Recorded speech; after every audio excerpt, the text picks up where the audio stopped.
जय श्री कृष्ण प्यारे दोस्तों, welcome to SL hill classes. Don't be same, be better. तो मेरे प्यारे दोस्तों, आज हम पढ़ने वाले हैं कक्षा 9 की गणित की चैप्टर नंबर 1 है संख्या पद्धति की प्रश्नावली 1.2। तो इसमें हम उदाहरण और प्रश्नावली के बारे में हम लोग अध्ययन करेंगे और ये का लेक्चर नंबर 1। और हाँ दोस्तों, अगर आपने अभी तक जाके इसकी एक्सरसाइज 1.1 नहीं देखी है तो जाइए, लिंक डिस्क्रिप्शन में मिलेगी, या फिर जाइए प्लेलिस्ट देखिए, उसमें आपको डालना क्लास 9th मैथ 2024। तो एक प्लेलिस्ट पे आ जाएगी और आपको वहां पर पूरे वीडियो मिल जाएंगे। और हाँ दोस्तों, हम कुछ वजह से हम वीडियो इसमें नहीं अपलोड कर पाए, लेकिन अब आपको रेगुलर इसमें वीडियो मिलने वाले हैं। तो इसमें आपको मिलने वाली है कक्षा 9, 10, 11, 12 की मैथ की वीडियो, और कक्षा 11, 12 के केमिस्ट्री की वीडियो, और कक्षा 9, 10 के साइंस के वीडियो। तो प्लीज आप लोग जाइए, लोगों को शेयर करिए, और आपने अगर अभी तक हमारे चैनल को सब्सक्राइब नहीं किया है तो प्लीज कर लीजिए, क्योंकि दोस्तों एक वीडियो बनाने में बहुत मेहनत लगती है। ऐसा नहीं होता कि हम तुरंत बना देते हैं, पहले जाके PPT बनाते हैं, फिर उसे शूट करते हैं ऐसे गर्मी में, और जहाँ रहते हैं तो आपको लगता होगा, लेकिन ये वीडियो रात के 1 बजे शूट हो रहा है। आप विश्वास नहीं करेंगे, इस समय जिस मोबाइल से वीडियो शूट हो रहा है, नहीं मैं आपको समय दिखा देता, मेरे पास घड़ी भी नहीं, इस समय 1:20 है जिस समय मैं ये वीडियो को शूट कर रहा हूँ। तो देखिए दोस्तों, आपके लिए हम लोग इतनी मेहनत करते हैं, तो हमें आपसे कुछ नहीं चाहिए, एक सब्सक्राइब चाहिए, और इसे लोगों के साथ शेयर करिए ज़्यादा से ज़्यादा अधिक, ठीक है ना। तो आइए, चलिए वीडियो शुरू करते हैं। दोस्तों देखिए, हमारा क्या सीखना है, अपरिमेय संख्याएं। और हाँ, इसके पहले अगर आपने वीडियो नहीं देखे हैं तो हम आपको बता दें, हम ऊपर आपको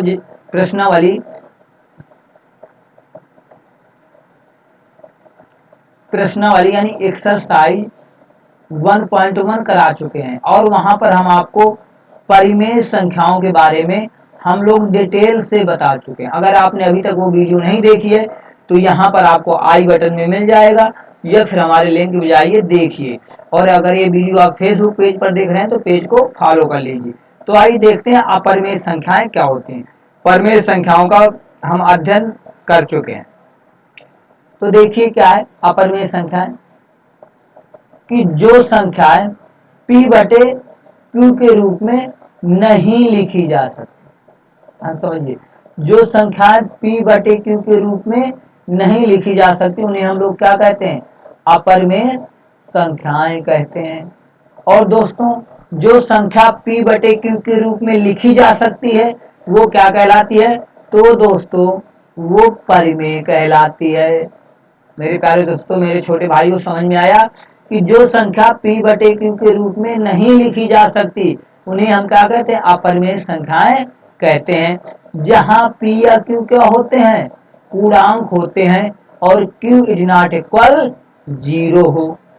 जैसे उदाहरण देख लीजिए, √2, √3, √15, √17, √23, पाई, 0.011, 0.111, ये संख्या। कहने का मतलब है कि इस संख्या को √2 को आप P/Q के रूप में नहीं लिख सकते। तो आप कहोगे सर इसको तो P/Q के रूप में लिख लिया, √2/√1।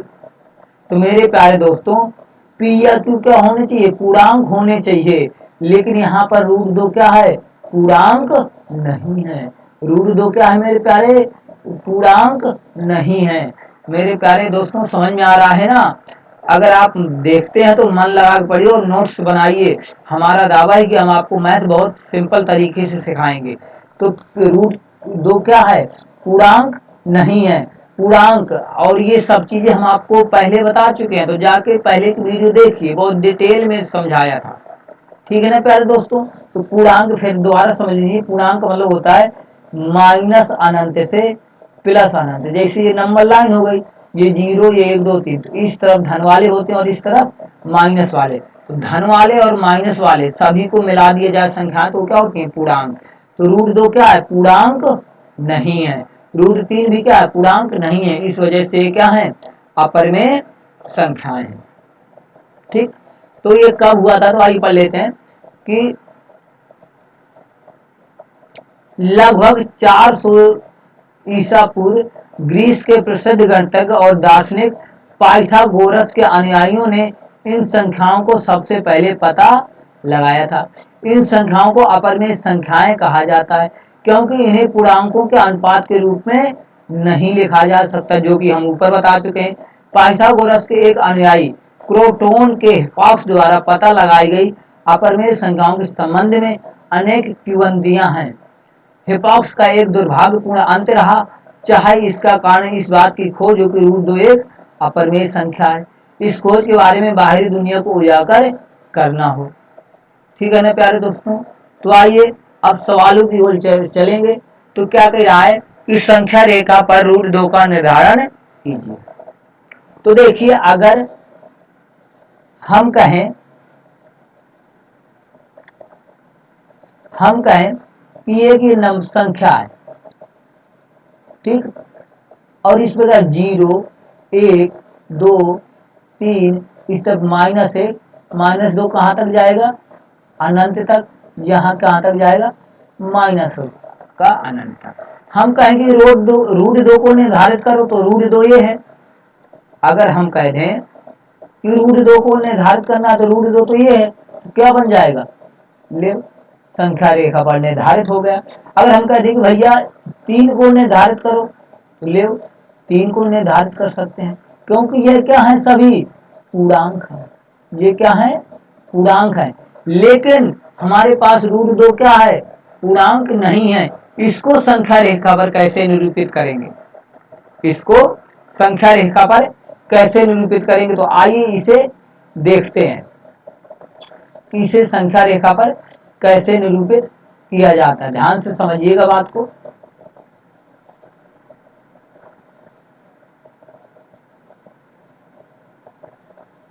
तो सबसे पहले क्या करना होता है, हमें एक संख्या रेखा बनानी होती है। ठीक, ये क्या हो जाएगा, 0, 1, 2, 3 डैश डैश डैश अनंत। यहाँ पर क्या हो जाएगा, -1 और -2 डैश डैश -अनंत।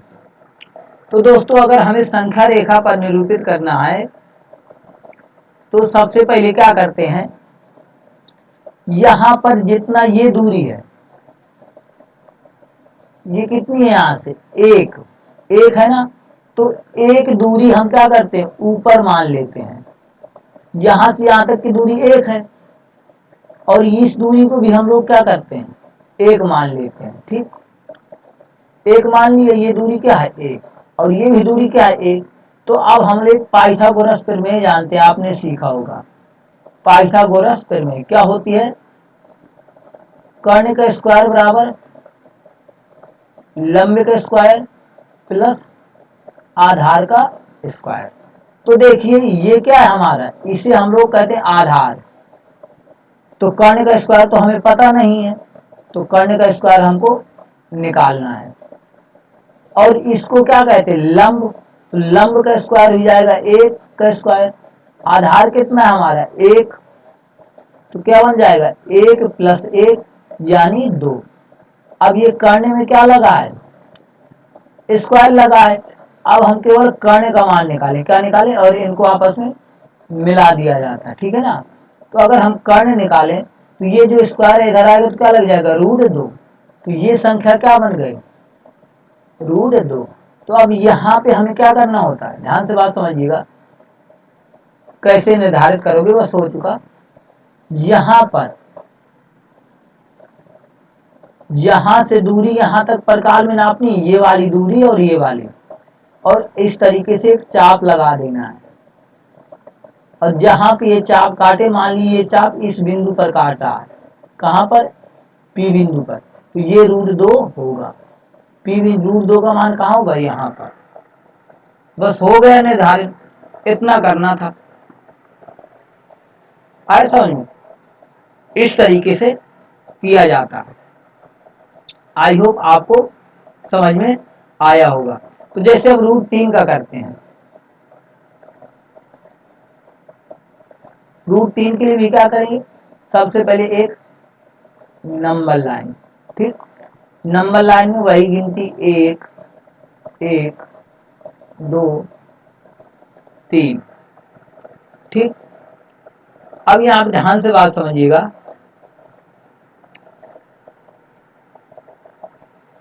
तो अब हम लोग क्या करेंगे,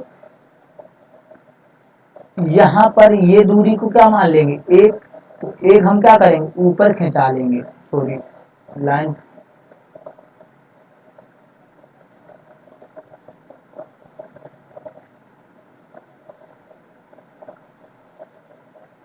ये एक है तो क्या करते हैं, यहाँ से भी एक खिंचा लेते हैं, ये एक हो गया और इनको मिला देते हैं।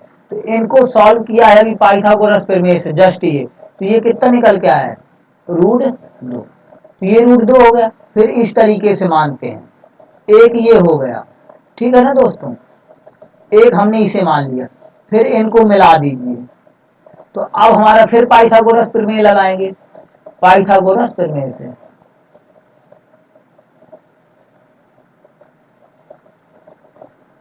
प्रमेय से, तो पाइथागोरस प्रमेय में अब आधार क्या बना हमारा, आधार हमारा है अब √2, आधार क्या है, √2 है, तो लिखेंगे वही कर्ण हमें निकालना है, तो होता है कर्ण का स्क्वायर बराबर आधार का स्क्वायर प्लस लंब का स्क्वायर, तो आधार कितना है, √2 का स्क्वायर हो जाएगा, लंब कितना है, 1 का स्क्वायर हो जाएगा, √2 का स्क्वायर का मतलब 2, 1 का स्क्वायर 1, तो 2 1 3, तो कर्ण का स्क्वायर कितना निकला 3, तो कर्ण बराबर कितना निकल आएगा √3, यानी ये क्या बन गया √3।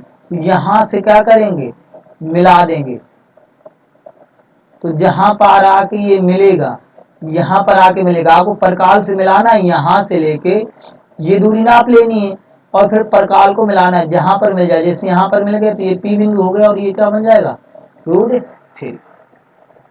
इस तरीके से सॉल्व कर लेते हैं। तो आइए अब देखते हैं प्रश्नावली 1.2।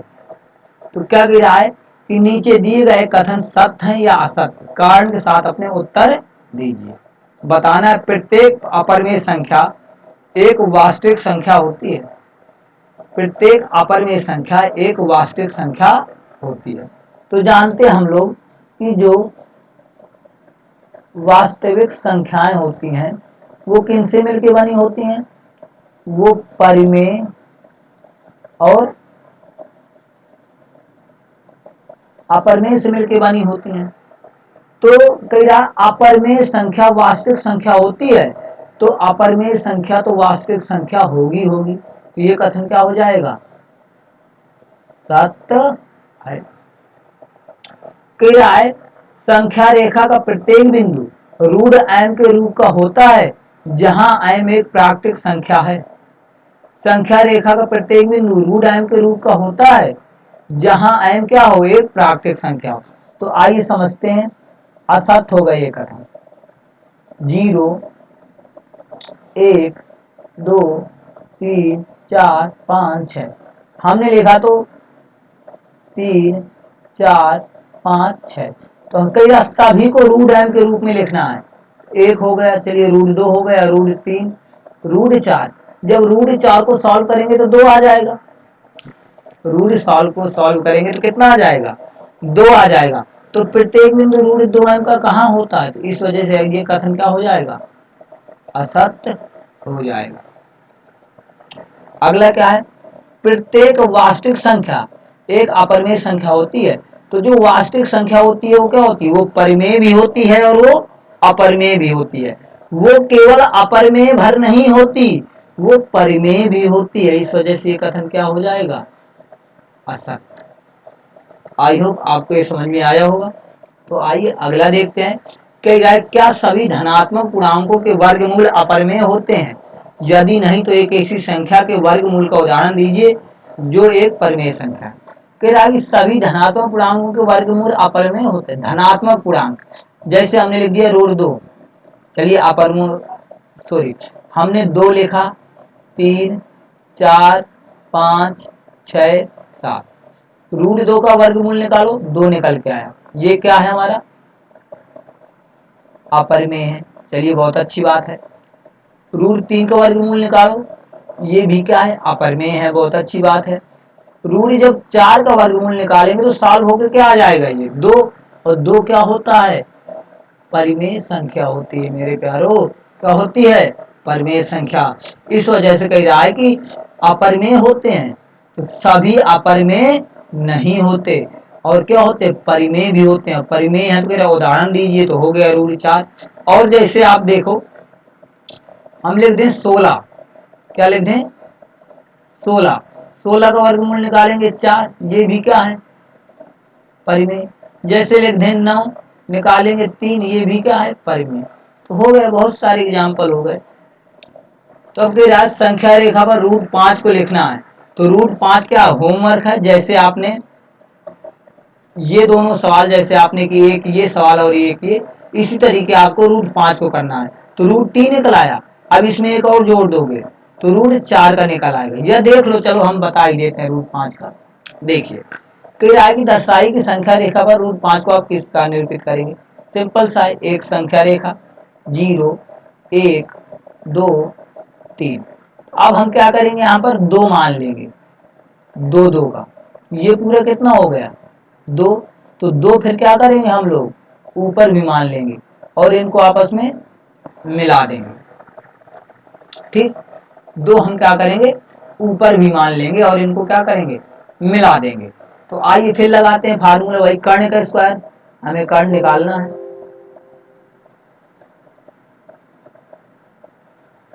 सॉरी, क्या करेंगे? हमको कर्ण का स्क्वायर बराबर क्या होता है? लंब का स्क्वायर प्लस आधार का स्क्वायर। तो कर्ण हमें निकालना है, तो लंब कितना दिया? 2, 2 का स्क्वायर हो जाएगा। आधार कितना है? 2 का स्क्वायर 4 हो जाएगा। 2 दूना 4 प्लस 2 दूना 4, 4 4 क्या हो गया? 8। हमें 5 निकालना है ना। तो देखिए 5 थोड़ा देखिए 5 हमें निकालना था, हम थोड़ा मिस्टेक कर गए, हमने ध्यान नहीं दिया। 5 निकालना है ना, तो क्या करेंगे?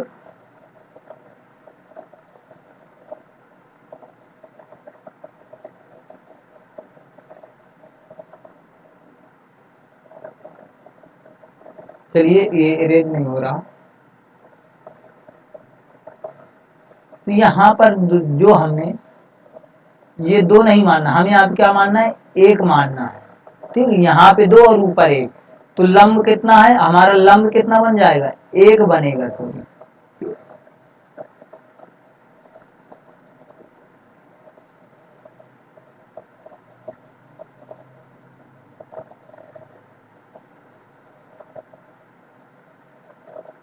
जी यहाँ पे क्या मानना? ध्यान देना, 1 मानना है। तो लंब कितना है? 1 का स्क्वायर।